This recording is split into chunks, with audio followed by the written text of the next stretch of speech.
Hello everyone, Hazza here. Today I'm going to be bringing you another Valorant player interview. I know it's been 3 months since the last one, alright, but I've returned, and what better way to kick things off than to speak to back-to-back challengers winner Tomaszy, who made it to the playoffs of VCT Ascension EMEA last month. Firstly, Tomaszy, welcome to the video. For those who don't know who you are, can you tell me a little bit about yourself? Okay. Hello, my name is Tomaszy. I play for SO. I'm the duelist, and thank you for the invite. I'm really happy for being here. I'm fine. I'm great. Doing like off season, chilling, going to the beach, playing some ranked, streaming. So everything is going cool. So yeah, it's perfect. Yeah. So I mean, you already said it a little bit there. How has the off season / summer break been for you? Have you been playing much Valorant, or just taking the time off where you can? Being honest, when we arrived from Berlin, from the session, I took a lot of time off, like 2 weeks, maybe 3. Time to relax, like spend time with your family, girlfriend, friends. I think it's very important. Like we need to go, like we need to leave Valorant. We need to like stop coming to the computer, just go outside, like go to the beach.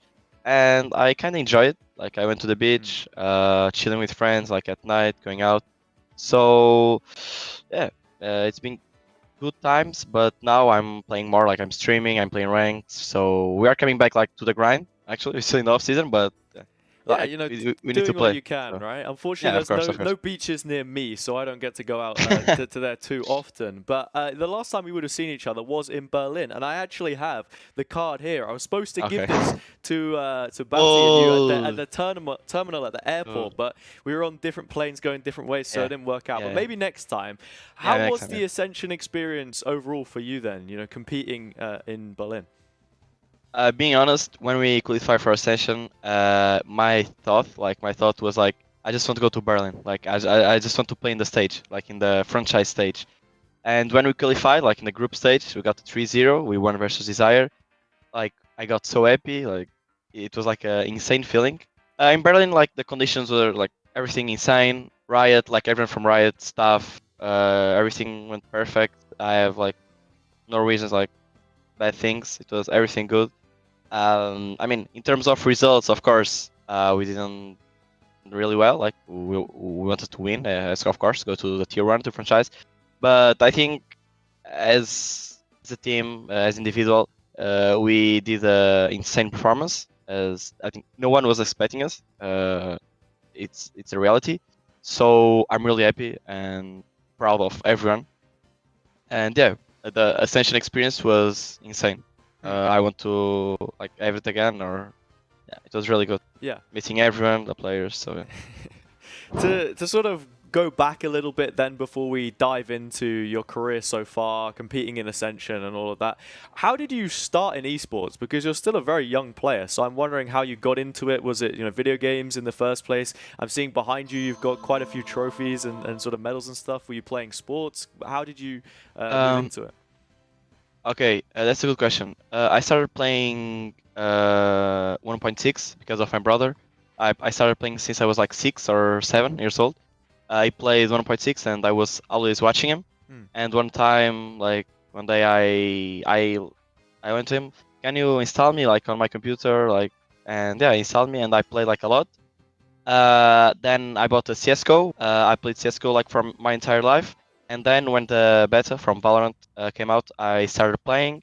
And on that moment, I was playing like both. I played competitive Counter-Strike and playing Valorant at the same time, like ranks for fun. So yeah, but one time, like after Valorant was released, I stopped playing Counter-Strike because I knew that like I'm better on Valorant. Like I can get like not more trophies, but my feeling was I'm better on this game. I'm really better like on Valorant.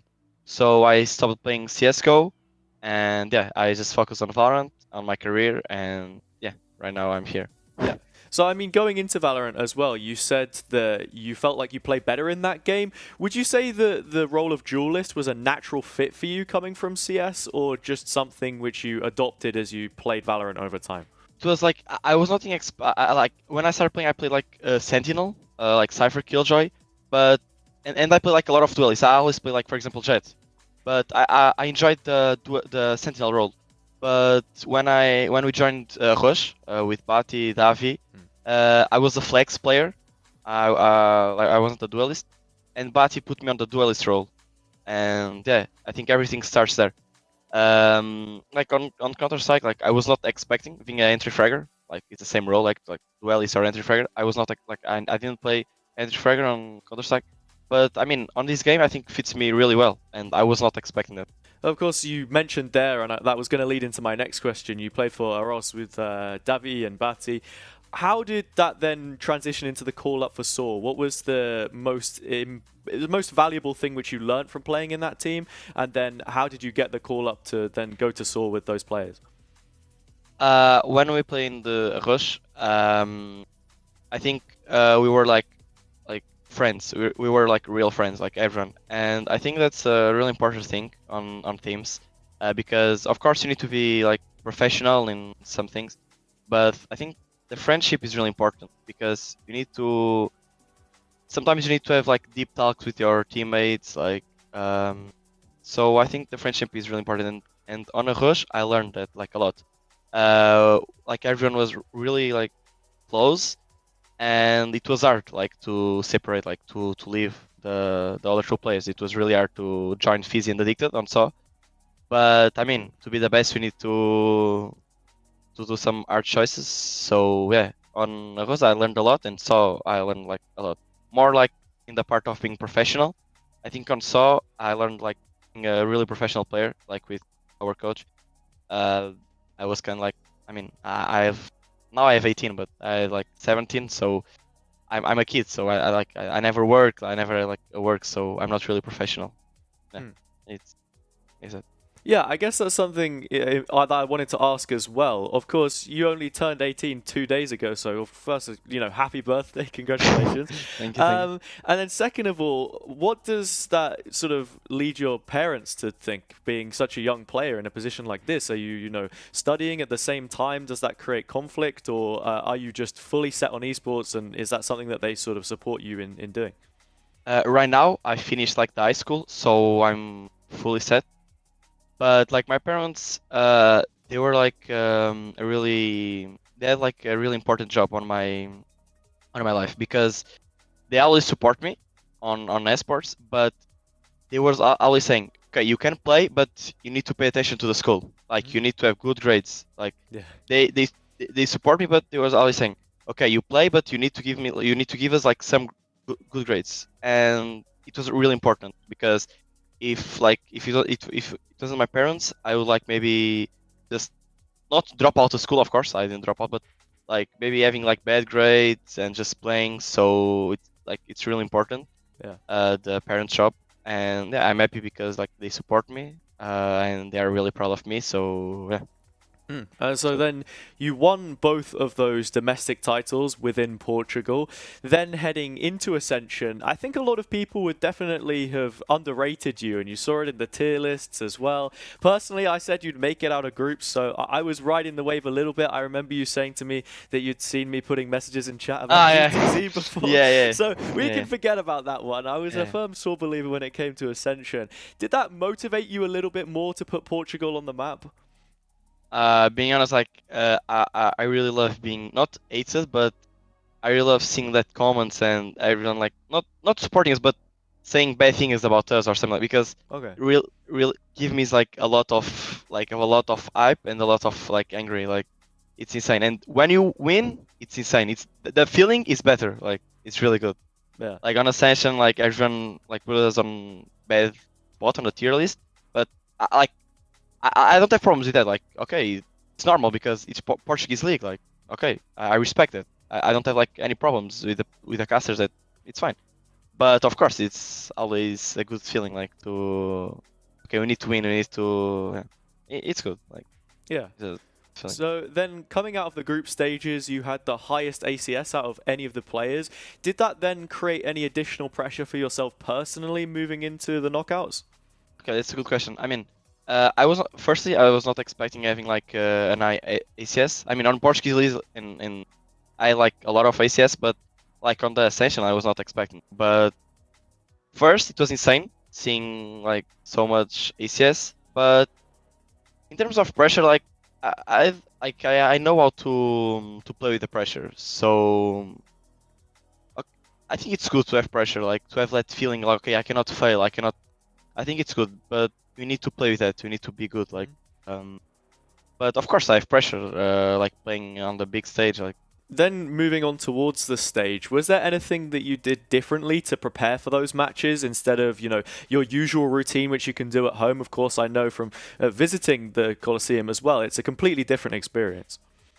Yeah, it is. It's a completely different experience. But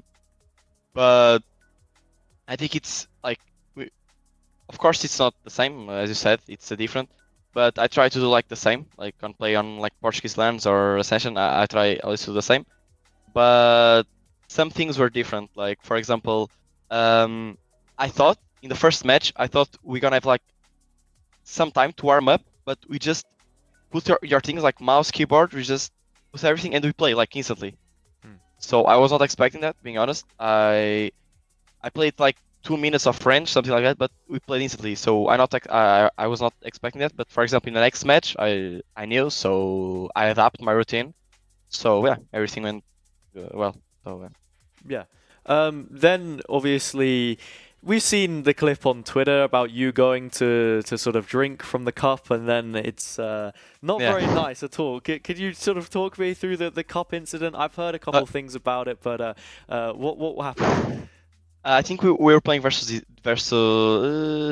Gentlemates, I think on Ascent, and we were like on pause or something, and I asked for water, like normal water, okay? And when I was drinking, it was like sparkling water, and like it was instantly reaction. Like I was not expecting that. I thought it was like water, normal. So yeah, and Bati, like it was like on my right side, he just started laughing, like Tomaszy, what's happening? Like like after I laughed, but yeah, it was really like surprised. Yeah, I was not expecting. That's definitely one of the things that you get in Berlin, I have to say. What did you make of the food when you were out there? Were you a big fan of it or not so much? Being honest, I think like when we started like searching on Uber Eats and everything, like it was like just fast food, like just fast food, and like in Portugal, like we have a lot of options, like so we're not used to it, but it's fine. But because after I think we have good meals, like the meals from the venue was really good. I really liked, and after we kind of find good restaurants to order some food, so yeah, after like 1 day or 2, it was fine. Going back to the Valorant then, of course, and you speak of all the different options that you had in terms of food, there are quite a limited menu when it came to teams in Ascension. Was there anyone that you were most excited to face coming into the tournament that you really wanted to sink your teeth into? I think it was like Apex, because they were like the favorite team, like to win the Ascension. I think it was like and Ascent kinda, but yeah, it was Apex. I think it was Apex. Because like some tier 1 players, like I mean, they played on Fnatic, so I think it's a really high level. So I was kind of excited to play versus them. And I mean, we lost 2-0, but we could have win, like for example the Lotus, it was like 13-11 or something. So after all, I mean, it was like a good experience. So yeah. Yeah, did it meet your expectations playing them, or did it perhaps pan out a little bit differently? Being honest, I mean, I think we could have won. I mean, Avon, we got completely on, like, it's the reality. They played really good. But on Lotus, like, we threw a lot. We could have win, like, we threw really a lot. So I think, and I mean, and versus Gentlemates, it was the same. Like we threw a lot on splits. I think it was like problems, like from overall, like that session in Berlin. It was like little mistakes that make a lot of difference, but yeah. I think looking towards the future, I guess going back to the past a little bit, what is one thing that you would tell yourself when you were starting out in Valorant that you know now that you wish you sort of had known at the time? I don't have like a problem with that, but I think a lot of players have. It's like playing every agent, like started playing every agent, not focus like on playing only Jet, only Raze, or Jet in Raze. Like I think you need to know how to play like every agent, not at the same level, but for example, if you're a duelist, you need to play like every duelist, like you cannot be like one trick Jet or one trick Raze. Like it's my opinion, like I don't like that. For example, I play every duelist, so like yeah, like I think it's a good advice, but don't really apply to me, but it's a thing I remember. So yeah. Yeah, so I mean, like you said there, it's important to have a deeper agent pool for your specific role. Is there any other advice that you would give to young players who are in a similar position to you, or perhaps don't have the same kind of experience but are looking to move up in the scene? I think a lot of players that like with my age, I think they have a lot of ego. Like I'm not talking because I have like that situation. I have a lot of ego, but I think that people like needs to drop the ego and start like learning and listen to old players. I mean, old players, like people with experience, because it's not because you kill 30 on ranked or you drop like, oh my god, Jet like 10 entry frags, like ranks don't mean anything. Like being honest, like you need to drop the ego and learn and listen to everyone. It's my advice to young players. Yeah. What would you then say that your hopes for competitive Valorant are in the next year, the next 5 years, 10 years, however far in the future it may be? But starting off with next year, for example, what are things that you would like to see in the space? I think Valorant, like, I mean, like in the past weeks, everyone is kind of on Twitter. Like I'm seeing a lot of like really bad things about like tournaments and off season. But I don't have any problems with that, being honest. I like the system, like the Valorant system, so I don't have any problems, and I think Valorant has a lot of future, and I will be here to to play and to represent it. So I mean, we're gonna have off-season tournaments next year. We're gonna have like splits, tier, like, so it's fine. Yeah. If you could I don't add like one thing, what would you add? uh maybe. I will have like 2 teams passing passing the Ascension, not Yeah. one, like 2. From the EMEA like region, I think 2 teams. This will be great. Yeah, definitely. I I mean, think everyone saw the stats from Apex's season as a whole, and the yeah. fact that only Gentlemates made it through had some people a little frustrated, I guess you could say. And obviously, it's a similar position for you. I imagine you probably would want to go straight back in sort of the next year and try your hardest to make sure that you can make it to partnerships, because that's what you're aiming for, right? Yeah, of course. I mean, I think the tier 2 player, like a goal, it's to qualify for Ascension and work, grind. And when you arrive to the groups, giving your best, going to the playoffs and win and go to the franchise, to the partnership. I think it's the tier 2 goal. So yeah, I have the same goal. I mean, this tier 2 grind that you speak of, though, can be quite exhausting for a lot of people. What is your main tip for someone who wants to try and avoid burnout as much as possible, that makes sure that they can keep carrying on at that level consistently, look to improve, and not hit the brakes before they've reached their goal? I mean, being honest, this season for me it was really hard because I had like school and Valorant at the same time. It was really hard, but I mean, advices for like to not having burnout. Like, I mean, one advice is like you need to, when you have off days, you like don't come to computer. Like, just leave the computer. You cannot play Valorant or just be on the computer in your off days. You need to spend good time, go out. I think it's a really good advice because a lot of people on the off days they play ranks, and I don't like that. Like, I mean, you play full 6 months straight, and in your off days you are playing Valorant. Like, doesn't make sense. So I think it's a good advice for that people. What is next for Tomaszy, though? We saw a little bit sort of on Twitter with all of these people posting flags and stuff. I've seen some crazy combinations. Is there anything that you can say at all, or do we just have to wait and see? I mean, of course, we're gonna have to wait and see. But right now I have some trials for tier 1 teams, like for partnership.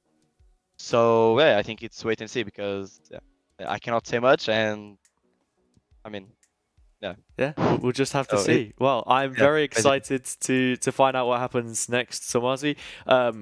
Thanks for joining me on the video. If there's anything you'd like to shout out, then now's your time. Anyone that you'd like to give a mention to? I think, I mean, just I want to thank like everyone who has been like supporting us, like Saw and me individual, and I want to thank you, Hazza, for the invite. It means a lot for me. So Anytime, bro. yeah, thanks. Anytime. Yeah. Yeah. Glad to have you on the video. Enjoy the rest of your day, and I'll catch you soon. Okay. Thank you. Bye bye.